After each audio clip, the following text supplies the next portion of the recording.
The Quran says that Jesus is the divine word of God.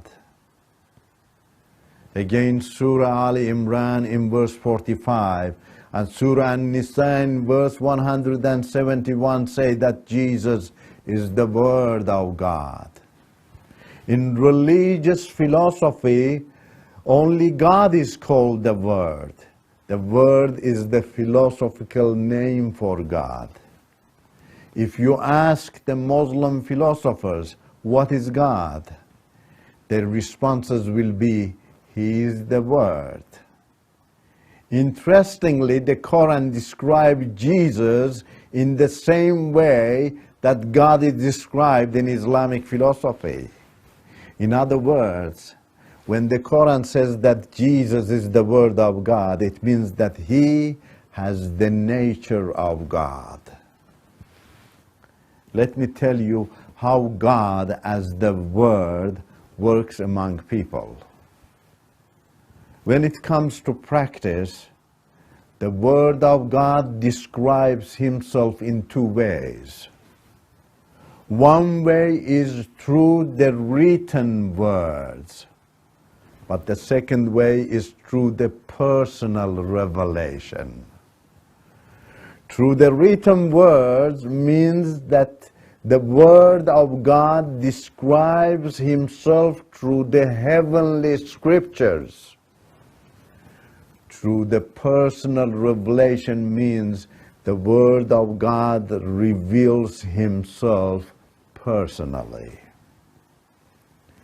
Through the written words, God describes His characteristics and His plan for us in order to prepare us for having a personal encounter with God. But the personal revelation of God is to reveal His glory to us personally in order to draw our attention to Him and prepare us to invite Him with His written words into our hearts. It is the personal presence of your worldly Father that makes His instructions relevant to you as His child. If your Father hides Himself from you, then the lack of intimate relationship makes His instructions impractical for an intimate life. This is the same in your relationship with God. If God does not have an intimate relationship with you, His distance will make His words distant from you.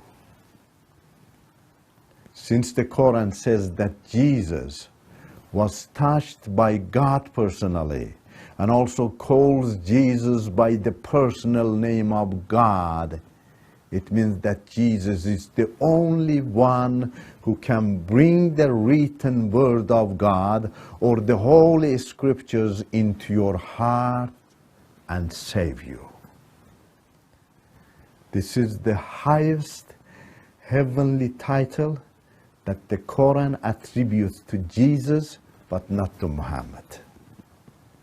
Muhammad is therefore unable to make the written words of God relevant to your life. Muhammad is not the personal word of God. Therefore, he will not be able to build an intimate relationship between you and God. That's why he said that he was not sure about his own future and was also unable to assure his followers. Secondly, unlike Jesus, he did not have a personal relationship with God and therefore would not be able to describe God to people as Jesus did. So we see that according to the teaching of the Quran, Jesus is introduced by the name of God, has tremendously higher spiritual position than Muhammad. You need to follow Jesus instead of Muhammad. The Quran says that Jesus is creator and healer. Surah Ali Imran in verse 49. And Surah Al-Ma'idah in verse 110 says that Jesus created the bird, raised the dead and healed the blind.